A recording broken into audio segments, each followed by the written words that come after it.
यांना एकत्रित बोलवून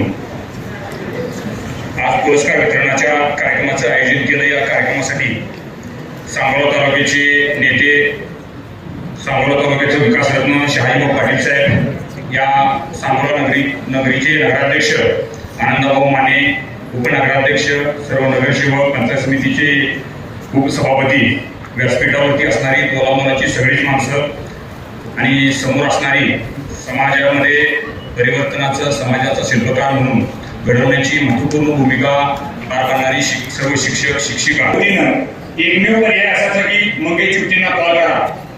बापूंना फोन केला ऑफिसला, बापू सांगायचे मंगेशजी चिवटींना कॉल करा। शिंदे साहेबांच्या कोणत्याही आमदारांना फोन करून विचारलं मंगेशजींना फोन करा।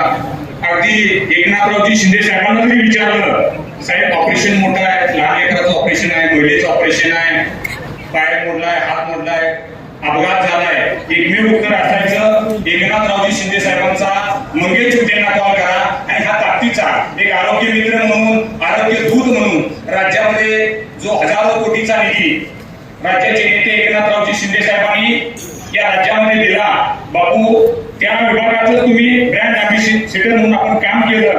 आजही एकनाथरावजी शिंदे आरोग्य जनकक्षाचे ब्रँड अँबॅसेडर शहाजीभाऊ पाटील साहेब या तालुक्याचा आम्हाला साथ अभिमान आहे। आणि साहेब त्या विभागाचं सगळं काम बघण्याचं काम मुंबईमध्ये आपण करण्यासारख्या छोट्या खेड्या गावातला पोरगा स्वकर्तृत्वावरती पत्रकारिता MA BEd करून सर्वसामान्यांचे प्रश्न मांडत, सर्वसामान्यांचं दुःख, दैन्य, अडचणी सगळ्या गोष्टी मांडत आज राज्याच्या जो बॉस म्हणून जातात एकनाथरावजी शिंदे साहेब, स्वर्गीय बाळासाहेब ठाकरे साहेबांच्या प्रेरणाने, दिघे साहेबांच्या विचारानं या महाराष्ट्राच्या विचारपटलावर राजकारणाच्या मुशीद आणि कुशीद वाढणार हे एकनाथरावजी शिंदे साहेबांचं नेतृत्व आणि यांचा राईट हँड म्हणून या ठिकाणी चिवटे साहेब आपण काम करत आहात। निश्चितपणे बापूने गेल्या 2 महिन्यापूर्वीच सोलापूर या ठिकाणी महायुतीचा अखंड कार्यक्रम चालू होता आणि महायुतीच्या कार्यक्रमामध्ये बापू तुम्ही घोषणा केली, या पुस्तकामध्ये बरोबर चिवटे साहेबांनी छापले की पदवीधर मतदारसंघ भाजपला घ्या आणि शिक्षक मतदारसंघ आमच्या मंगेशदादा चिवटेंना द्या। बापू तुम्ही या ठिकाणी मागणी निश्चितपणाने केली आहे। आणि चिवटे साहेब, शिक्षकांचा अनेक प्रश्न आहे। मी तुमची भाषण ऐकलं, युट्यूबचं रिअल स्टेटमेंट बघितलं, इंस्टाचं आणि पुस्तकामध्ये वाचलं। 20% अनुदानाचा, 40% अनुदानाचा, शिक्षक शाळा आयडीचा प्रश्न आहे, जुनी पेन्शन योजनेचा प्रश्न आहे। कष्टकरी रोजगारासाठी लोक रस्त्यावरती येतात, पण शिक्षकांकडे बघत असताना त्यांच्याकडे अखंड जबाबदारीचा बोजा दिला जातो आणि शिक्षकांचा प्रश्न मांडत असताना काही गोष्टीत मर्यादा येते। पण आज आपण या ठिकाणी सरकारमध्ये काम करत असताना तुमच्यासारखं मंत्रालयातून सगळं मदत तुम्हाला माहिती, कुठल्या खोलीत तुमचा गडी बसतो, कुठल्या त्या बाजूला कशी फाईल पाठवायची, कुणाचा उत्तर कसं घ्यायचं, इथून खूप नॉलेज तुमच्या पाठीमागे आहे। आणि सोलापूर जिल्ह्यामध्ये चिंता करू नका, बापू सारखा खमक्या माणूस तुमच्या मागे एकनाथरावजी शिंदे साहेबांची अखंड ताकद आहे आणि पक्ष पार्टीपेक्षा तुमच्यावरती वैयक्तिक प्रेम करणारी, जनमानसाला आकार देणारी ही सगळी शिक्षक मंडळी या ठिकाणी आहे।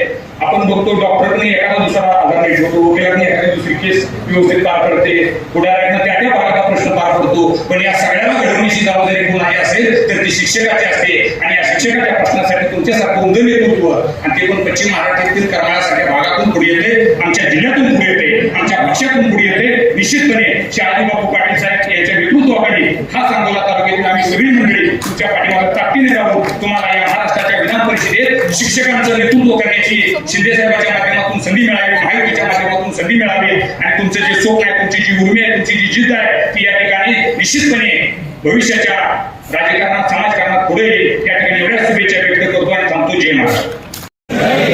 आवाज येत नाही, बोला छत्रपती श्री शिवाजी महाराज की, धर्मवीर छत्रपती श्री संभाजी महाराज की। संपूर्ण पृथ्वी ही शेषनागाच्या मस्तकावर नाही तर ते कामगारांच्या हातावर बसलेली आहे। अशा पद्धतीची एक अद्भुत मांडणी करणारे लोकशाहीर रामराव साठे यांच्या त्यांच्या जयंतीच्या निमित्तानं सुरुवातीला असताना विनम्र अभिवादन करतो। स्वराज्य हा माझा जन्मसिद्ध हक्क आहे आणि तो मी मिळवणारच, अशी भीमगर्जना ज्यांनी दिली आणि ब्रिटिशांना सडोकी पडो करून सोडलं, भारतीय असंतोषाचे जनक म्हणून ज्यांची ओळख आहे अशा लोकमान्य टिळकांच्या पुण्यतिथी त्यांच्या स्मृतींना देखील विनम्र अभिवादन करतो। आज ज्यांच्या नावाचा आपण जय जयकार केला ते हिंदवी स्वराज्य संस्थापक वंदनीय छत्रपती शिवाजी महाराज आणि धर्मवीर छत्रपती संभाजी महाराज यांना वंदन करतो। आज खऱ्या अर्थानं आमच्या शिवसेना वैद्यकीय मदतक्षाचे ब्रँड अँबॅसेडर म्हणून ज्यांची ओळख आहे, किंबहुना संपूर्ण महाराष्ट्रामध्ये आपल्या वक्तृत्वाची त्यांनी छाप उमटवली आहे, असे आमचे आदरणीय शहाजी बापू पाटील यांच्या मार्गदर्शनाखाली आज आपण सांगोला शहर आणि सांगोला तालुक्यातील आदर्श शिक्षण संस्था चालक आणि आदर्श शिक्षक बंधू भगिनींना तसेच आदर्श पत्रकार मित्रांना देखील पुरस्कार वितरण सोहळा या ठिकाणी करणार आहोत। आणि या पुरस्कार वितरण सोहळ्याच्यासाठी व्यासपीठावर उपस्थित आदरणीय शहाजी बापू पाटील ज्यांनी आता मनोगत व्यक्त केलं ते तालुका प्रमुख आदरणीय दादासाहेब लवटे, या सांगोला नगरीचे विद्यमान नगराध्यक्ष लोकनियुक्त नगराध्यक्ष आदरणीय आनंदाजी माने, उपनगराध्यक्ष नितीनजी इंगोले, अजयजी सरगर, चैतन्यजी राऊत, विजयदादा इंगोले, संजयजी देशमुख, आदरणीय आमच्या गोदाताई बनसोडे, राजाभाऊ मदने, योगेशदादा खटकाळे, या सोबतच या ठिकाणी मला आवर्जून आशीर्वाद देण्यासाठी आलेले अनेक ज्येष्ठ आणि श्रेष्ठ शिक्षक मंडळी देखील या ठिकाणी आहेत। आदरणीय आमच्या एकनाथ स्वाभिमानी शिक्षक सेनेचे वैभवजी शेटे असतील, प्राध्यापक डॉक्टर बापूसाहेब अडसूळ असतील, आणि हा कार्यक्रम यशस्वीपणे ज्यांनी जोडून आणला याच्यासाठी दिवस रात्र एक केला असे आमचे सांगोला नगरीचे विद्यमान नगरसेवक सतीश भाऊ सावंत, अकलूजहून या ठिकाणी या कार्यक्रमाच्यासाठी नियोजनाच्यासाठी आलेले उत्कर्षजी पाटील, सांगलीहून आलेले आमचे विशालदादा पाटील, नितीनजी पाटील आणि माझ्यावर प्रेम करणारे संपूर्ण बापू, फक्त सांगोला नाही सोलापूर नाही तर सांगली कोल्हापूर भागातून देखील या ठिकाणी माझ्यावर प्रेम करणारे सगळे शिक्षक बंधू भगिनी आणि मित्रपरिवार आलेले आहे।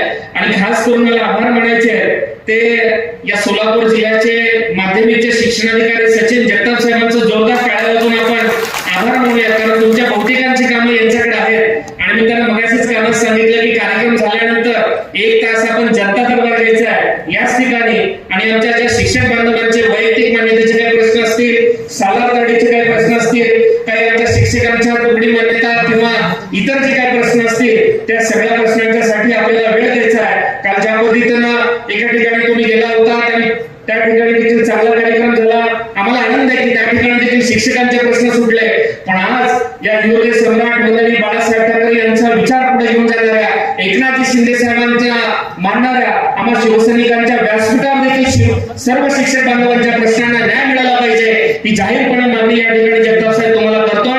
आणि सर्व शिक्षकांचं समाधान झाल्याशिवाय जगताप साहेब जनता दरबारमध्ये सर्व शिक्षकांच्या प्रश्नांचा समाधान झाल्याशिवाय इथून तुमचे गाडी सोलापूरकडे जाणार नाही याची दक्षता तुम्हाला आज या कार्यक्रमाच्या निमित्ताने घ्यायची, हे देखील सर्व शिक्षक बांधवांच्या वतीने मी सुरुवातीला सांगतो। परवा खरं तर आदरणीय शहाजी बापू पाटील यांचे आशीर्वाद घेण्यासाठी मी सांगोलामध्ये आलो होतो। आपले ज्येष्ठ नेते गणपतराव बाबा देशमुख साहेबांची जयंती देखील त्या दिवशी होती आणि पुण्यतिथी त्या दिवशी होती, आणि गणपतराव बाबांना देखील आम्ही त्या दिवशी एकत्रितपणाने घेऊन जाऊन आदरांजली वाहिली। आणि नंतर शहाजी बापू पाटलांची ज्यावेळी चर्चा झाली त्यावेळी आदरणीय बापूंना आम्ही विनंती केली की बापू या पद्धतीने आता प्रचाराला आपण सुरुवात करतोय। बापूंनी एका क्षणाचा विचार न करता मला सांगितलं, मंगेश तुझ्या प्रचाराची सुरुवात मी गेल्या वर्षीच केली आहे, पदवीधरची जागा भाजपने घ्यावी आणि शिक्षकची जागा शिवसेनेला माहितीमध्ये सोडावी अशी भीमगर्जना मी गेल्या वर्षी केली होती, आणि म्हणून ही सगळी घोडदौड सुरू झाली। आता चिंता करायची काही कारण नाही, मी तुझ्या पाठीशी आहे। तुझ्या प्रचाराचा मरण हा सांगोला नगरीमध्ये फुटला पाहिजे, आणि म्हणून एका दिवसामध्ये मित्रांनो आज आपण तयारी केली। आणि या कार्यक्रमाला येण्याच्या पूर्वीच आदरणीय शहाजी बापूंच्या हस्ते त्या ठिकाणी माझ्या प्रचाराचा नारळ पुण्यात आलेला आहे। मला काही वेळापूर्वी आपले पत्रकार पंढरपूरचे सुनील भाऊ उमरेंना मी बोललो की आदरणीय बापूंच्या हस्ते आपण नारळ फोडून सुरुवात करतोय। उमरे साहेबांनी देखील सांगितलं की बापूंच्या हाताला यश आहे, त्यांच्या हस्ते नारळ फोडला म्हणजे विजय पक्का आहे, आता तुम्ही काही चिंता करण्याचं कारण नाही, अशा पद्धतीची भावना संपूर्ण महाराष्ट्रातील लोकांची बापू तुमच्याकडे बघण्याची आहे। आणि म्हणून मला विश्वास आहे की आज या ठिकाणी एवढ्या मोठ्या संख्येनं सर्व शिक्षक बांधव उपस्थित आहेत। या सर्व शिक्षक बांधवांना मला सांगायचं आहे की आपले जे जे काही प्रश्न असतील, जसं आता मी सांगितलं अनेक शिक्षक बांधवांचे वैयक्तिक मान्यतेचे प्रश्न आहेत, कारण मला सातत्याने फोन येतात, अनेक बांधवांचे सालारतडीचे प्रश्न आहेत, अनेक बांधवांचे इतर प्रश्न आहेत, आणि सामूहिक आपले जे शिक्षक बांधवांचे प्रश्न आहेत जसे की टप्पावाढ असेल, जुनी पेन्शन योजना असेल, या ठिकाणी मला आवर्जून सांगायचं आहे की माझा येणाऱ्या काळामध्ये बापू निवडणुकीला सामोरं जाताना 2च मुद्द्यांवर मी प्रामुख्याने निवडणुकीला सामोरं जाणार आहे। एक म्हणजे आपली जे 100% अनुदानित शिक्षक बांधव आहेत त्यांना जुनी पेन्शन योजना लागू झालीच पाहिजे, ही मागणी त्या ठिकाणी विधिमंडळामध्ये मी लावून धरणार आहे. हे या ठिकाणी ग्वाही आणि वचन या ठिकाणी मी तुम्हाला देतो. यासोबतच काल परवा म्हणजे इथं जे शिक्षक बांधव लवकर आले असतील त्या ठिकाणी त्यांनी व्हिडिओ क्लिपच्या माध्यमातून पाहिलं असेल की आझाद मैदानाला ज्यावेळी आंदोलन झालं, म्हणजे पाठीमागच्या वर्षीचं आंदोलन असेल किंवा या वर्षीचं आंदोलन असेल, या वर्षीच्या देखील टप्पावार आंदोलनामध्ये कशा पद्धतीने मी प्रामाणिक प्रयत्न केले हे या उभ्या महाराष्ट्रातील सर्व शिक्षक बांधवांना माहिती आहे. कारण गेल्या वर्षी देखील आपल्याला आठवते अडसूळ सर त्या ठिकाणी होते. आझाद मैदानामध्ये चर्चा सुरू होत नव्हती, चर्चेची कोंडी फुटत नव्हती आणि त्या ठिकाणी बापू तत्कालीन म्हणजे विद्यमान शिक्षण मंत्री आदरणीय दादाजी भुसे साहेबांच्या कानावर हा विषय टाकला. मध्यरात्री 3 वाजता आपले नेते रात्री उशिरापर्यंत आपल्याला कल्पना आहे की दिवसाची रात्र आणि रात्रीचा दिवस करण्याची धमक असलेला नेता म्हणून एकनाथजी शिंदे साहेब मध्यरात्री 3 वाजता या शिक्षक बंधवांच्या टप्पावाढचा विषय आम्ही त्यांना सांगितला. मध्यरात्री 3 वाजता आदरणीय मुख्यमंत्री उपमुख्यमंत्री एकनाथजी शिंदे साहेबांनी दादा भुसे साहेबांना मध्यरात्री उठून सांगितलं, फोन केला, त्यांना उठवलं आणि सांगितलं की हे माझे शिक्षक बंधू गेले 10-12 दिवस आझाद मैदानामध्ये उन्हा पावसामध्ये त्या ठिकाणी लढा देत आहेत. या सगळ्या शिक्षक बंधू भगिनी